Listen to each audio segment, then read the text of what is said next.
Welcome back to the Transaction Care Podcast. This is a special bonus episode, Halloween spooky-ish edition. Insert spooky music here. And we have Hilary Saunders here again. If you haven't checked out her episode, go check it out at transactioncarepodcast.com. But I had put on Facebook status just asking people, is there anyone out there that has any spooky, scary, creepy stories, real estate related, that they're willing to talk about on the podcast? And Hilary commented, and I was like, no way. Is this really going to happen? Let's do it. I can't wait. So we just wrapped up her great interview. Check it out. She has a wonderful story and is doing great things in the real estate industry. But in this particular bonus episode, we are going to talk about, well, I'll let Hilary take the lead on this one, but give us your creepy, spooky, scary story, or stories if you have them, in the real estate industry. Oh, that's so fun. I love Halloween episodes of real estate stuff, and I'm a big connoisseur of Zillow's Gone Wild on Instagram too. Yes. But we just did this actually. So we had a special stigmatized properties webinar the other day, and especially in California, there are different rules around disclosing on stigmatized properties. And stigmatized properties can be anything from somebody died in the house, or an event occurred at the property that the community knows about, or somebody thinks something happened, i.e., maybe ghosts are there or spirits or things like that. And every state's different. So there's my little asterisk is, There you go. I'm going to speak for California, but I've got lots because I've, managed a brokerage for almost 7, 8, 9, 10, I don't know how many years. So I've got lots of stories, but a couple, since we're doing a short bonus episode. I had a listing, actually. It was my own listing in San Francisco, and my background being a estate planning probate attorney. This client contacted me and said, I inherited this property. My estranged son, so they hadn't been in contact for, 20, 30 years, had this house over in Bernal Heights, and the father, who lived out in Central California, wanted to sell it. And so he called me, and so I went in, and the person, his son, had passed away on the premises and had been such a loner, and neighbors didn't even notice for months that he was not there anymore. And he had disintegrated into a gelatinous mess in the front of the front room. And so his body turned into a big stain on the hardwood floor, and it had sunk down through the floorboards into the bottom part of underneath the house. And the stain was still there. Yep. And then, Oh my God. after after whatever, hazmat came and did all the things, the house was really in tear down shape. So that's, what it was marketed as. It was sold as a contractor special, disclosed, the deceased person. But interesting, we didn't know, my client did not tell me, that he had what was left of his remains cremated. And he had left the bag of the ashes underneath the house. So my assistant at the time and I gave him a proper burial in the yard. Oh my. Don't know if that's legal or not, but we did. We disclosed it. But Yeah. it was that was an interesting one.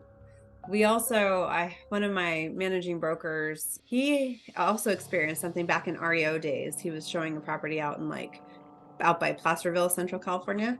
And it was winter, or had just froze or something. And so he walked up to this house, and there was a person laying on the porch.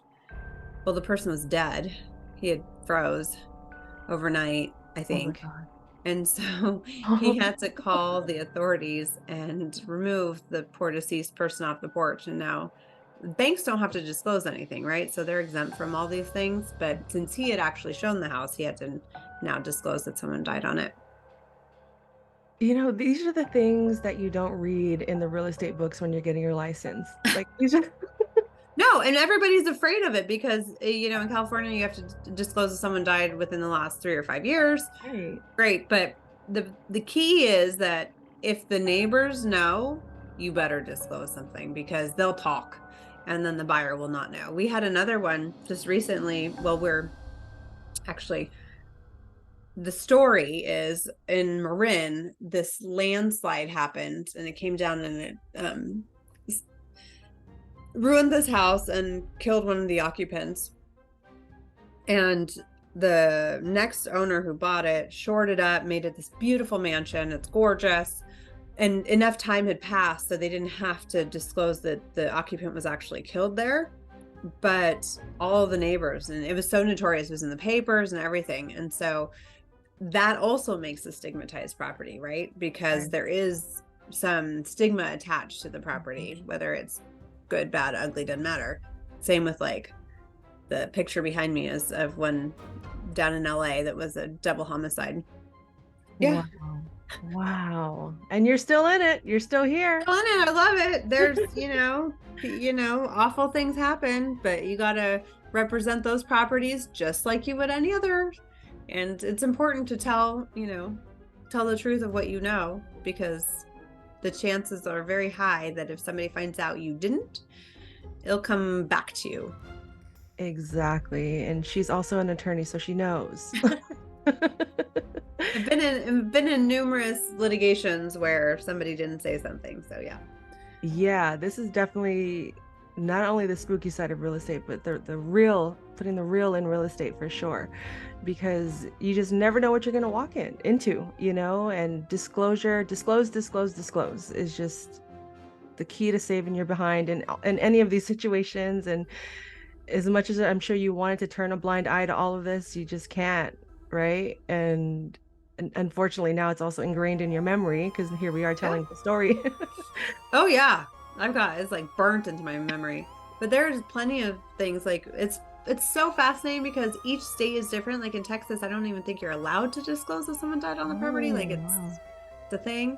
Yeah. And then in like Massachusetts, you've got the haunted houses and all that stuff. Yeah, that is fascinating. Well, thank you so much for sharing those stories. This was fun because I really was just like, does anyone have any spooky, creepy stories? And this exceeded my expectations more than I was even anticipating when I put that post out. So thank you again for being transparent and honest and sharing not just these stories, but your own story as well. It was very inspiring. This is probably one of my favorite interviews I've done to date. First broker I've interviewed as well. So thank you. And again, thank you for all that you're doing and you will continue to do. I'm excited.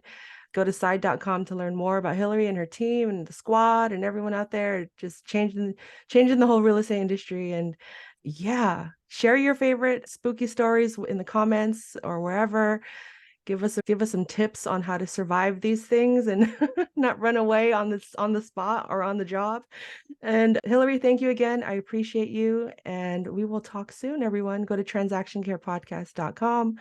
Talk to you later. Bye-bye.